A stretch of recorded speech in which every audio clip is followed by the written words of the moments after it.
প্রাচীন গ্রীসের কথা, যেখানে দার্শনিক ডায়োজেনিস তার অদ্ভুত জীবনযাপনের জন্য বিখ্যাত ছিলেন। তিনি একটি পিপের মধ্যে বাস করতেন, দিনের বেলায় হাতে লণ্ঠন নিয়ে হাঁটতেন এবং বলতেন যে তিনি একজন সৎ মানুষ খুঁজছেন। একদিন আলেকজান্ডার দ্য গ্রেট তার সাথে দেখা করতে আসেন।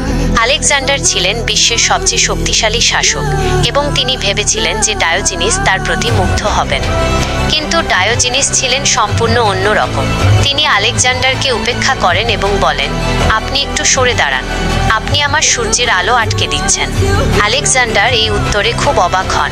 তিনি ভেবেছিলেন যে ডায়োজেনিস তার কাছে কিছু চাইবেন, কিন্তু ডায়োজেনিস কিছুই চাননি। তিনি ছিলেন একজন মুক্ত মানুষ এবং তিনি কারো কাছে ঋণী ছিলেন না। এই গল্পটি আমাদের শেখায় যে সত্যিকারের স্বাধীনতা মানে কি।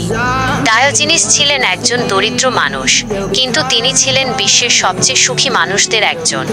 তিনি জানতেন যে তার কি দরকার এবং তিনি তা পেয়েছিলেন। ডায়োজেনিসের অদ্ভুত